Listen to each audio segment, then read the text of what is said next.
کیا اتنی سی بھی تمہارے اندر عقل نہیں ہے کہ شیطان جو تمہارا دشمن ہے اس کی بات ماننی چاہیے یا اپنے رب کی، جو تمہیں، جس نے تمہیں پیدا کیا، جو تمہیں روزی دیتا ہے، جو تمہاری دن رات حفاظت کرتا ہے، اس اللہ کی عبادت کرنی چاہیے یا شیطان کی عبادت کرنی چاہیے جو تمہارا کھلا دشمن ہے؟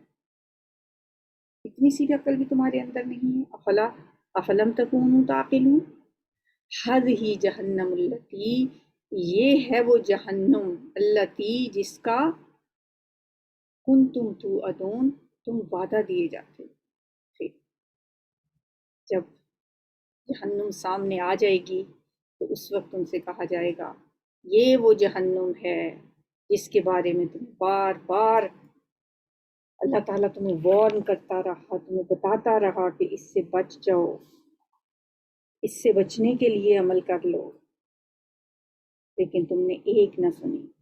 اب اس لوح الیوم، اب آج داخل ہو جاؤ اس میں، بما کنتم تکفرون، اس وجہ سے جو تم کفر کرتے رہے، اب اس میں داخل ہو جاؤ، اب تمہارا یہی انجام ہے۔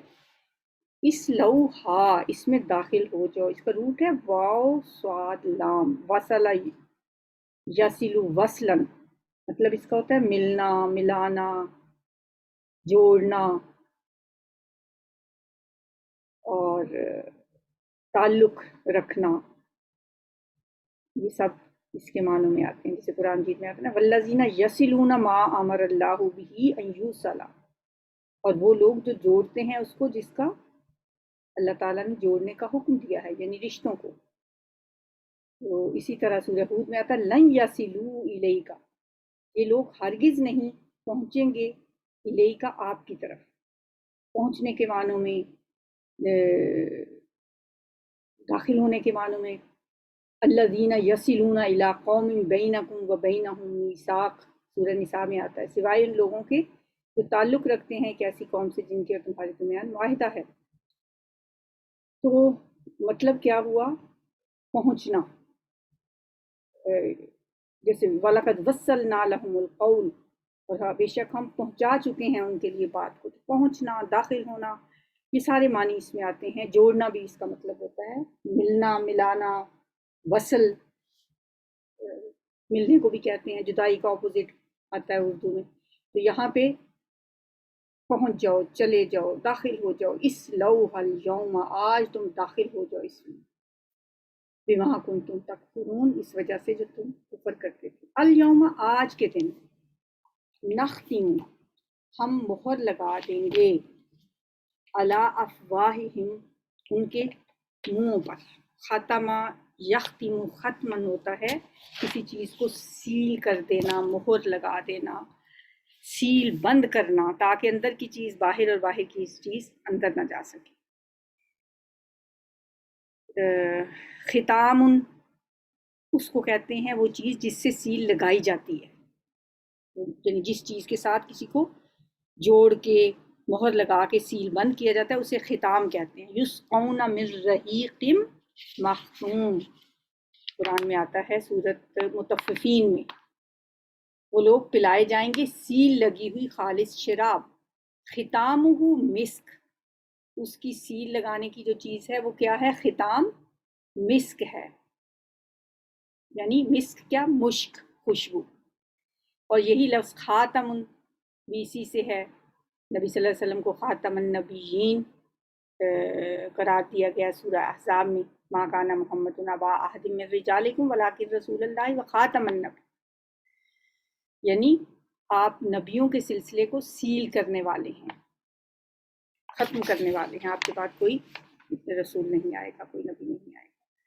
تو یہاں پہ کہا جا رہا ہے کہ الیوم نختم علی افواہہم، آج ہم ان کے منہوں کو سیل کر دیں گے، ان پہ مہریں لگا دیں گے، وتکلمنا، اور ہم سے باتیں کریں گے، ایدیہم، ان کے ہاتھ، ید کی جمع ایدی، ان کے ہاتھ ہم سے باتیں کریں گے، وتشہد، اور گواہی دیں گے، ارجلہم، ان کے پاؤں، بما کانوا یکسبون، اس وجہ سے جو وہ کمایا کرتے تھے، جو ان کے کام ہوا کرتے تھے اس کی وجہ سے۔ مہر لگانے کی ضرورت کیوں پیش آئے گی؟ اس لیے کہ شروع میں جو مشرکین ہوں گے وہ قیامت کے دن جھوٹ بولیں گے، کیا کہیں گے؟ جیسے سورہ انعام میں آتا ہے واللہ ربنا ما کننا مشرکین، ہمارے رب، اللہ کی قسم ہم رب کی قسم اللہ کی قسم کھاتے ہیں جو ہمارا رب ہے، ما کننا مشرکین، ہم تو شرک نہیں کرتے تھے۔ مکر ہی جائیں گے، صاف جھوٹ بولیں گے تو اللہ تعالیٰ ان کے منہ پہ مہر لگا دے، اب وہ بولنے کی طاقت سے محروم ہو جائیں گے، اب اللہ تعالیٰ ان کے اعضاء کو بولنے کی صلاحیت عطا فرمائے گا۔ حدیث میں آتا ہے سب سے پہلے انسان کی جو چیز بولے گی وہ اس کے ہاتھ اور اس کی پنڈلی ہوگی۔ ہاتھ بولیں گے، ٹانگیں بولیں گی، پاؤں بولیں گے، ہم نے یہ کام ہمارے ساتھ اس بندے نے کیا، وہ گواہی دیں گے یا اللہ ہمارے ساتھ، ہم تو اس وقت کچھ نہیں کر سکتے، ہاتھ تو ہمیں نہیں روکتے اگر ہم ہاتھوں سے برا کام کریں، یا زبان سارا دن غیبت کرتی رہے تو زبان تو بے بس ہے نا، ہم اپنی عقل استعمال کرتے ہیں۔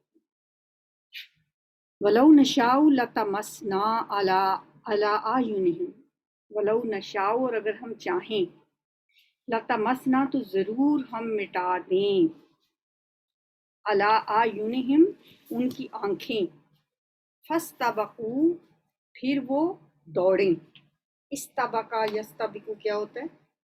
آگے جانا، سبقت لے جانا، دوڑنا، فاستبقوا الصراط پھر وہ دوڑیں راستے کی طرف، فأنا یبصرون تو کیسے وہ دیکھ سکیں گے،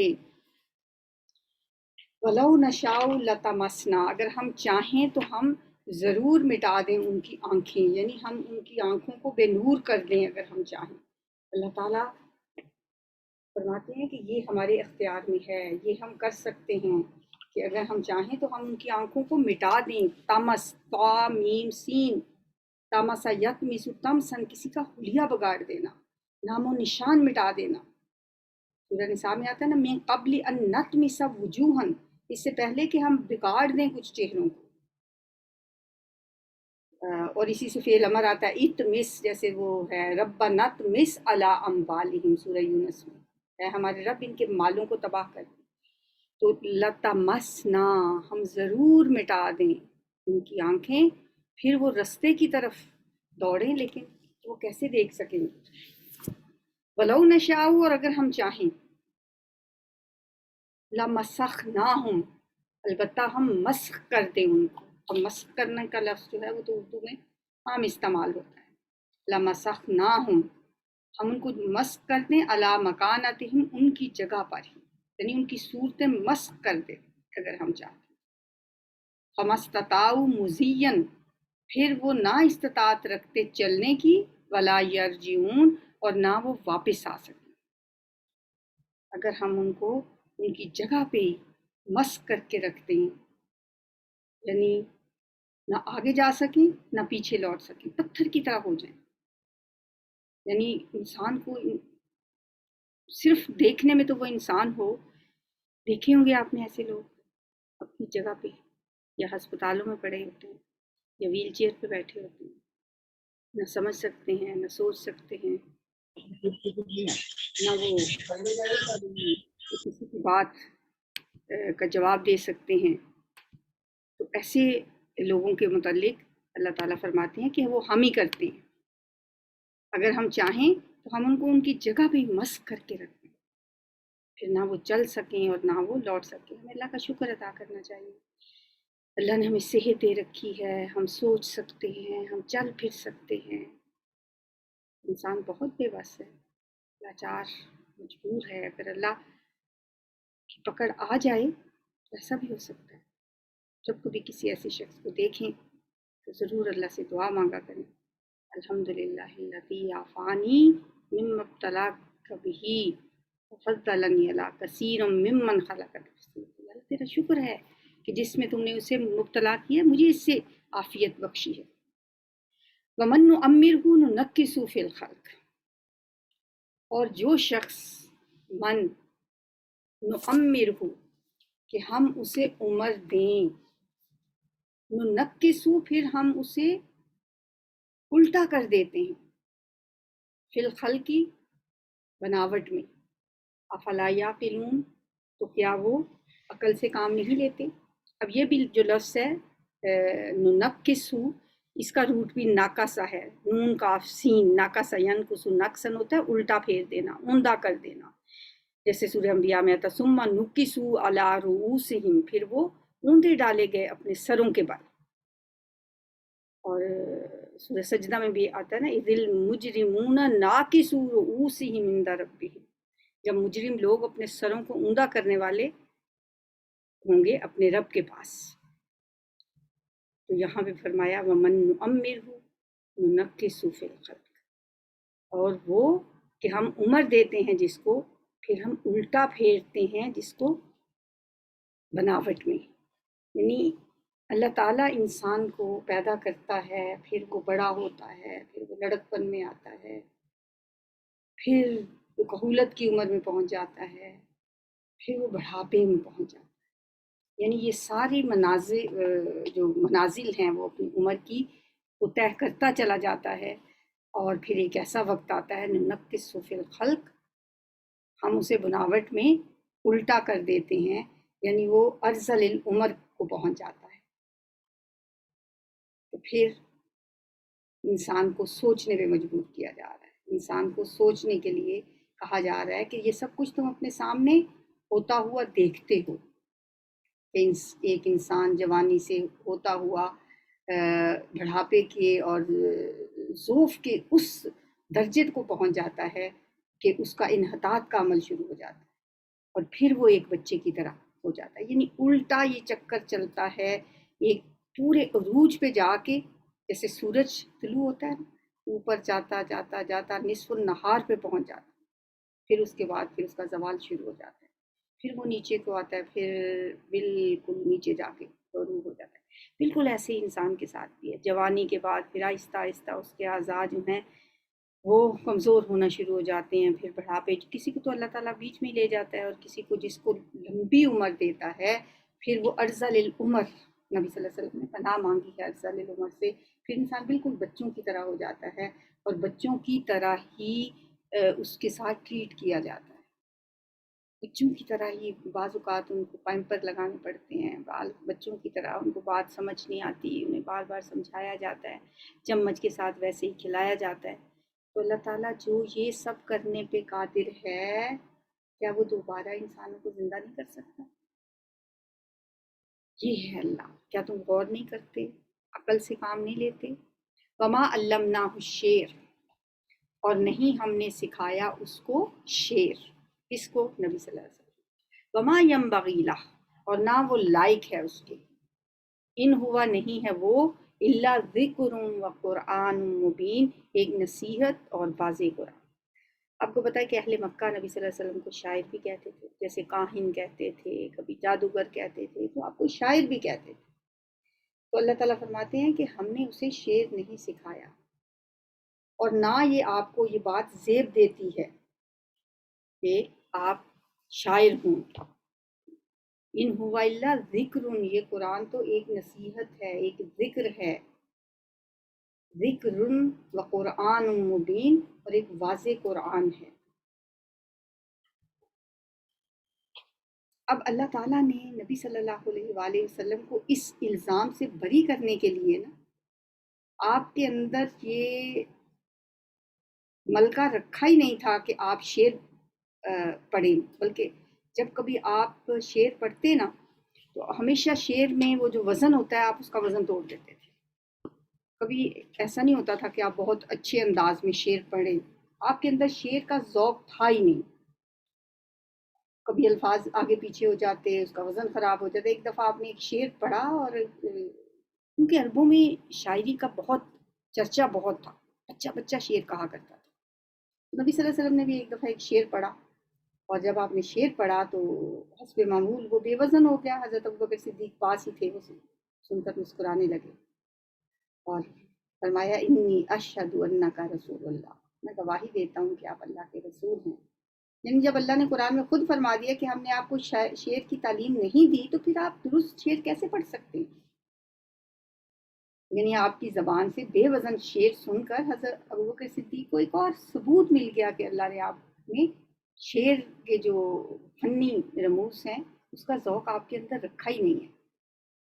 تو ایک صورت ہے، سورۃ شعراء میں ہی ہے، ہم پڑھ کے آئے ہیں، وَالشُّعَرَاءُ يَتَّبِعُهُمُ الْغَاوُونَ، اور جو شاعر لوگ ہیں ان کی پیروی تو گمراہ لوگ ہی کرتے ہیں. الم ترى انہم فی کل وادی یہیمون، کیا تم دیکھتے نہیں کہ وہ ہر وادی میں سرگرداں رہتے ہیں. وانہم یقولون ما لا یفعلون، اور یہ کہ وہ جو کہتے ہیں وہ کرتے نہیں. تو ان آیات کے بعد اگرچہ استثناء کا بھی ذکر فرمایا ہے، لیکن شاعری کے بارے میں مطلب اللہ تعالیٰ کا جو ایک اصول ہے وہ یہی ہے کہ مطلب شاعری کو اتنا پسند نہیں کیا گیا. ہاں ایسا کبھی کبھار ہوتا تھا کہ نبی صلی اللہ علیہ وسلم کی زبان سے کوئی ایسے الفاظ نکلتے تھے جو خود ہی مطلب ایک طرح سے ان کے اندر ایک وزن پیدا ہو جاتا تھا، تو آپ وہ ویسے منہ سے آپ کے الفاظ نکل جاتے تھے. تو یہ جو ہیں باتیں یہ آپ کے شاعر ہونے کی دلیل نہیں بن سکتی. جیسے آپ نے غزوہ حنین کے موقع پہ فرمایا تھا انا النبی لا کذب انا ابن عبد المطلب، میں نبی ہوں اس میں کوئی جھوٹ نہیں ہے، میں ابن عبد المطلب. یہ بھی ایک شعر ہی بن گیا تھا. تو چونکہ اس زمانے میں عربوں میں یہ شاعری کا ذوق بہت پایا جاتا تھا. حضرت عائشہ صدیقہ رضی اللہ تعالیٰ عنہ فرماتی ہیں کہ لنا شمسم وللآفاق شمسم وشمسی خیر من شمس السمائی، یہ بھی ایک شعر ہو گیا. ہمارا بھی ایک سورج ہے، لنا شمسم وللآفاق شمسم، اور ایک آفاق کا شمس ہے، سورج ہے، ایک ہمارا سورج ہے. وشمسی، اور میرا سورج، خیر من شمس السمائی، میرا سورج آسمان کے سورج سے بہت بہتر ہے. یہ شعر ہو گیا. یعنی ایک استثناء بھی موجود ہے. اس کے باوجود کہ استثناء موجود ہے پھر بھی شاعری کو پسند نہیں کیا گیا. علامہ اقبال ان کے شعر کتنے اچھے ہوتے ہیں، اس کے باوجود علامہ اقبال کیا خود ہی فرماتے ہیں اپنے بارے میں، اقبال بڑا اپدیشک ہے، من باتوں میں مو لیتا ہے، مختار کا یہ غازی تو بنا، کردار کا غازی بن نہ سکا. یہ باتیں تو اقبال بہت کرتا ہے، کردار کا غازی بن نہ سکا. لِيُنذِرَ مَنْ كَانَ حَيًّا وَيَحِقَّ الْقَوْلُ عَلَى الْكَافِرِينَ، یہ قرآن ہے، واضح قرآن، تاکہ وہ ڈرائے، لِيُنذِرَ، تاکہ وہ ڈرائے، من اس کو، کان حیا، جو زندہ ہے. یہاں زندہ ہونے سے مراد کیا ہے؟ روح کا زندہ ہونا. جو زندہ ہے اس کو ڈرائے، وَيَحِقَّ الْقَوْلُ عَلَى الْكَافِرِينَ، اور ثابت ہو جائے بات کافروں پر. اس سے پہلے بھی آپ کو یہ بات بتائی گئی ہے کہ کچھ انسان جیتے جی مردہ ہوتے ہیں، وہ زندہ نہیں ہوتے، چلتے پھرتے لاشیں ہوتے ہیں. ابو جہل جیسے، ابو لہب جیسے، وہ حیوانی سطح پر زندگی گزار رہے ہوتے ہیں، ان کی روحوں کی موت واقع ہو چکی ہے. تو قرآن کا یہ انذار جو ہے یہ صرف زندہ انسانوں کے لیے فائدہ مند ہو سکتا ہے، اس کے اندر روح ہو، اس کی فطرت مسخ نہ ہو چکی ہو. وَيَحِقَّ الْقَوْلُ عَلَى الْكَافِرِينَ، اور ثابت ہو جائے بات کافروں پر. اولم یروا، کیا انہوں نے دیکھا نہیں، انا خلقنا لہم، کہ بے شک ہم نے پیدا کیے ان کے لیے، مما، ان میں سے جو، عملت ایدینا، جو بنائے ہمارے ہاتھوں نے، انعامن چھپائے، فہم لہا مالکون، پھر وہ ان کے مالک ہیں. کیا غور نہیں کرتے کہ ہم نے ان کے لیے کیا کیا چیزیں بنائی ہیں؟ چوپائے بنائے جن کے وہ مالک بنے پھرتے ہیں. وَذَلَّلْنَا، اور تابع کر دیا ہم نے ان کے لیے، لہم ان کے لیے، ان کو یعنی ان جانوروں کو، فَمِنْہا، پس ان میں سے، رکوبہم، وہ سواری کرتے ہیں ان پر. ان میں سے کچھ ایسے ہیں جن پہ وہ سواری کرتے ہیں. کل بھی میں نے آپ کو بتایا تھا راکب سوار کو کہتے ہیں. رکوبہم، جو ان کی سواریاں ہیں. وَمِنْہا، اور انہی میں سے کچھ ایسے جاندار ہیں جو چوپائے ہیں، انعام ہیں. وَمِنْہا یاکلون، جن میں سے وہ کھاتے ہیں. وَلَہُمْ، اور ان کے لیے، فیہا، ان میں، منافع، فائدے ہیں. وَمَشَارِب، اور پینے کی چیزیں ہیں، افلا یشکرون، تو کیا وہ شکر نہیں کرتے؟ یعنی اللہ تعالیٰ نے اتنی نعمتیں ان کو دی ہیں، بڑے انسان فخر سے کہتا ہے یہ میری بھینس ہے، یہ میری بکریاں ہیں، میرے پاس اتنے جانور ہیں، میرا گھوڑا سب سے بہتر ہے، میرے پاس بکریوں کا ریوڑ ہے، میں اس کا مالک ہوں۔ آج کل تو خیر اتنا نہیں ہے گاؤں میں، لیکن ابھی بھی ہے کہ لوگ بڑا فخر کرتے ہیں جن کے پاس جتنے جانور ہوں۔ تو اس زمانے میں تو بھیڑ، بکریاں، اونٹ، یہ بہت اس کو مال مویشی مالنی کو کہا جاتا تھا۔ بڑے فخر سے ان مویشیوں اور چپایوں پر انسان اپنا حق جتاتا ہے، لیکن وہ بھول جاتا ہے کہ انہیں کس نے پیدا کیا۔ اللہ فرماتے ہیں ہم نے ان مویشیوں کو ان کا مطیع بنایا ہے، ان کا فرما بردار بنایا ہے۔ اگر ایسا ہوتا کہ جیسے اب شیر سے کوئی استفادہ کر سکتا ہے، اگر شیر کا دودھ وہ دیتا اس طرح جیسے بھینسوں کا دودھ ہم استعمال کرتے تو کیا یہ ممکن تھا؟ اللہ نے مطیع کیا ہے کچھ جانوروں کو، کتنا مسکین جانور ہے گائے، انسان اس کا دودھ بھی دھوتا ہے، جب دل کرتا ہے اسے ذبح کر کے اس کا گوشت کھا لیتا ہے۔ پھر یہ کہ ان کی کھال کام آتی ہے، پھر یہ بھیڑ بکریوں کی اون انسان کے کپڑوں کے بنانے کے کام آتی ہے۔ تو فرمایا تم ان پہ سواریاں بھی کرتے ہو اور ان میں سے گوشت بھی کھاتے ہو، اور طرح طرح کے فائدے ہیں تمہارے لیے ان میں۔ پھر پینے کی جگہ ہیں تمہارے لیے، مشارب کا لفظ ہم نے کہاں پڑھا تھا؟ مشرب، گھاٹ بنا دیے اللہ تعالیٰ نے بنی اسرائیل کے 12 قبیلوں کے لیے 12 گھاٹ بنا دیے، وہاں پہ ہم نے یہ لفظ پڑھا تھا۔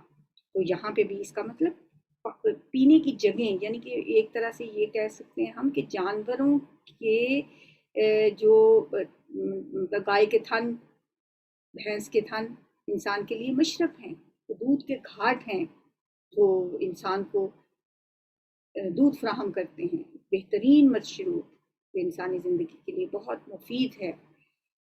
تو انسان کو اللہ کی دی ہوئی ان نعمتوں پر شکر کرنا چاہیے، لیکن اللہ تعالیٰ گھلا کرتے ہیں انسان سے، افلا یشکرون، کیا وہ شکر نہیں کر سکتے؟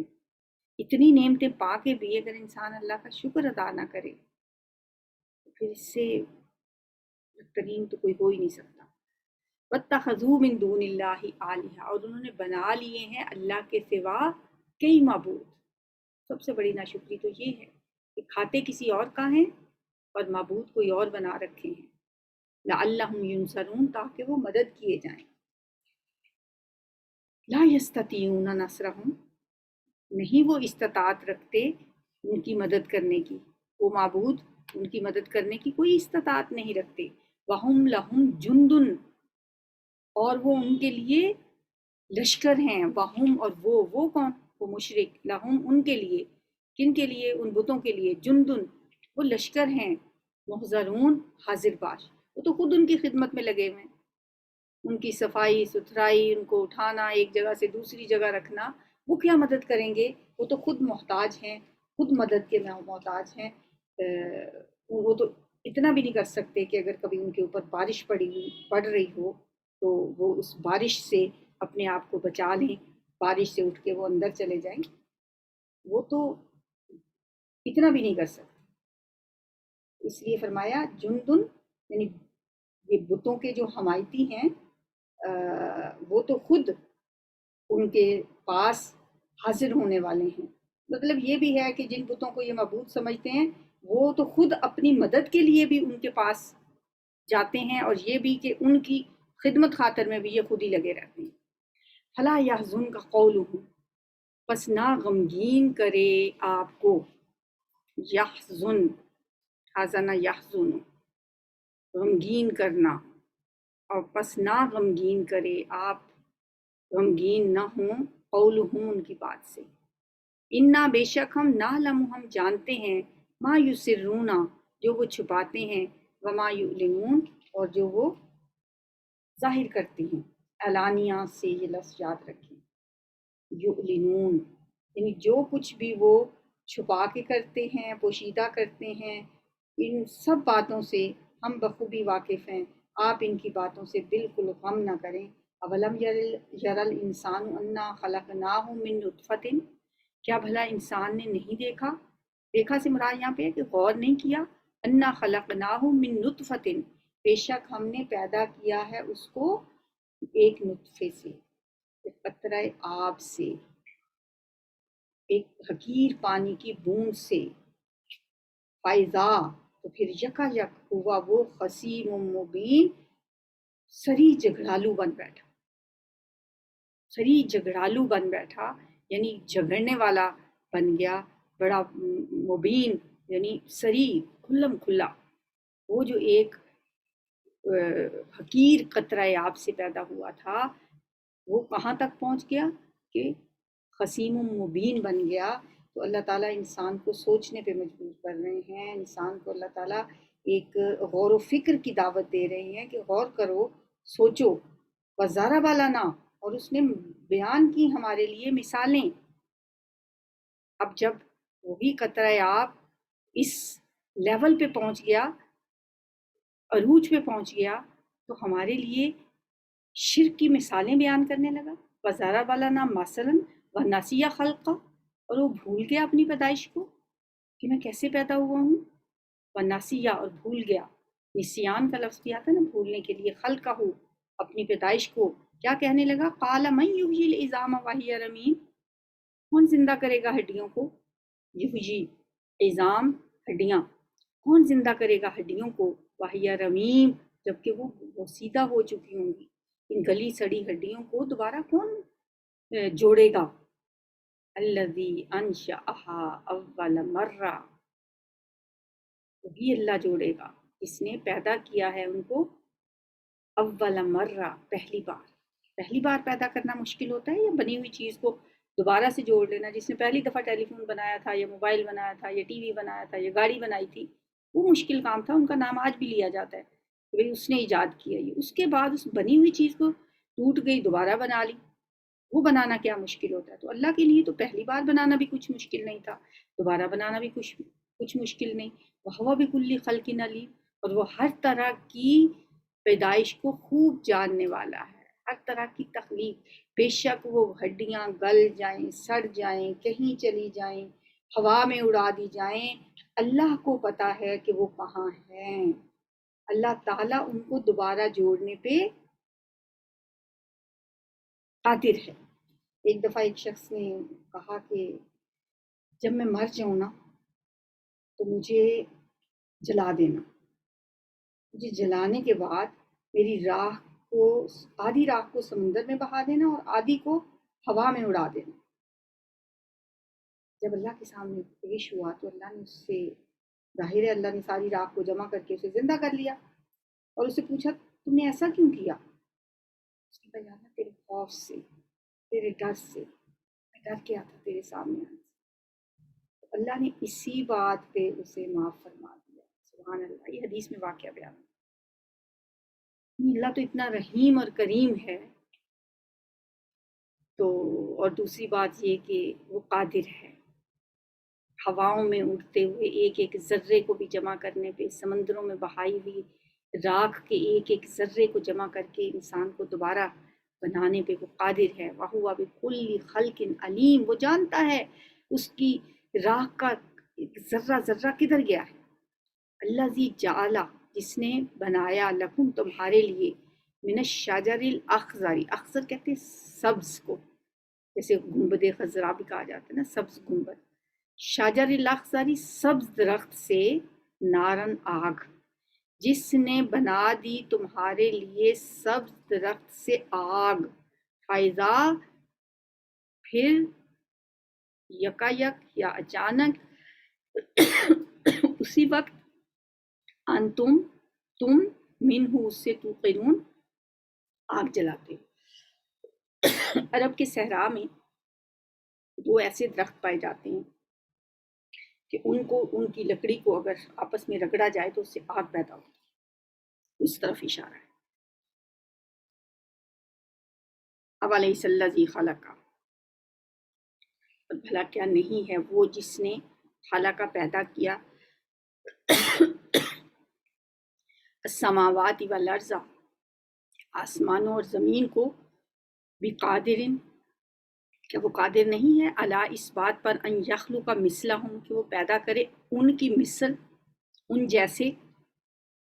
جیسے انسان بنانے پہ، کیا وہ قادر نہیں ہے؟ بھلا کیوں نہیں، وہو الخلاق العلیم، اور وہ خوب پیدا کرنے والا اور خوب جاننے والا ہے۔ یہاں پہ جو لفظ ہے نا مثلہم، اس کا مطلب یہ ہے کہ جب انسان پیدا ہوگا نا مرنے کے بعد، ایز اٹ از یہی جسم نہیں ہوگا اس کا، اس جیسا جسم ہوگا۔ دنیا میں بھی ایسا ہی ہوتا ہے، بچپن میں انسان کا جسم جو ہوتا ہے تو اس کے خلیات جو ہیں وہ ٹوٹتے رہتے ہیں، بنتے رہتے ہیں، خون کے جو سرخ ذرات، سفید ذرات، وہ سارے ختم ہو رہے ہیں، بن رہے ہیں، اور انسان کا جسم بھی بدلتا رہتا ہے، اور جب انسان بڑھاپے میں ہوتا ہے بالکل وہ ایک اور انسان ہوتا ہے۔ اسی طرح جب اللہ تعالیٰ انسان کو دوبارہ اٹھائے گا، اسے جو جسم دے گا وہ بالکل دنیا والا جسم نہیں ہوگا، بلکہ اس جیسا ہوگا، اور اس کی شکل جیسی ہی شکل ہوگی۔ دنیا کی زندگی میں جس جسم سے اس نے اچھے یا برے اعمال کیے ہوں گے، اسی طرح کے جسم کے ساتھ اسے ان اعمال کا بدلہ دیا جائے گا۔ وہو الخلاق العلیم، اور وہ خوب پیدا کرنے والا، خوب جاننے والا ہے۔ انما امرہ اذا ارادہ، بے شک اس کا حکم جب وہ ارادہ کرتا ہے، شیئن کسی چیز کا، ان یقول یہ کہ وہ کہتا ہے، لہو اس سے، کن ہو جا، فیکون تو وہ ہو جاتا ہے۔ یہ اللہ کا جو کن کہنا ہے نا، یہ پہلے بھی میں نے آپ کو بتایا کہ اس کا تعلق اللہ، ایک عالم امر ہوتا ہے اور ایک عالم خلق ہوتا ہے۔ اس کا تعلق عالم امر سے ہے، اللہ نے حکم دیا کسی چیز کو ہو جا تو بس وہ ہو گئی، لیکن جو عالم خلق سے جن چیزوں کا تعلق ہے ان کو ٹائم لگتا ہے۔ ایسا نہیں ہوتا کہ درخت ایک دم کن کہنے سے ہی اللہ تعالیٰ نے درخت بنا دیا، اللہ نے اس کا ایک طریقہ رکھا ہے، بیج بوئیں گے، کچھ ٹائم لگے گا، پھر درخت اگے گا، پھر پھل لگیں گے، یہ عالم خلق ہے۔ ایک کچھ چیزیں ہیں جو اللہ تعالیٰ نے اس سے عالم امر سے جن کا تعلق ہے، ان میں روح بھی ہے، فرشتے ہیں، ان کو ایک جگہ سے دوسری جگہ پہنچنے میں بھی کوئی وقت نہیں لگتا، حضرت جبریل ایک سیکنڈ میں عرش سے زمین پہ پہنچ جاتے ہیں۔ اسی طرح روح کا تعلق بھی عالم امر سے ہے۔ یہ کائنات جو بنی ہے اس کا تعلق عالم خلق سے ہے، جیسے 6 دنوں میں اللہ تعالیٰ فرماتے ہیں کہ میں نے زمین و آسمان کو بنایا۔ فسبحان الذی، پس پاک ہے وہ ذات جس کے بیدہ، اس کے ہاتھ میں ہے، ملکوت کل شیء، ہر چیز کی بادشاہی، والیہ ترجعون، اور اسی کی طرف لوٹ کر جانا ہے۔ ملکوت ایسے ہی ہے جیسے ملک، بادشاہ کو کہتے ہیں ملکوت، جیسے جبروت، جبر سے جبروت، ملک سے ملکوت، مطلب اس کا بادشاہی ہے۔ وَإِلَيْهِ تُرْجَعُونَ، اور اسی کی طرف سب کو لوٹ کے جانا ہے۔ سبحانک اللہم وبحمدک، نشہد ان لا الہ الا انت، نستغفرک ونتوب الیک۔ السلام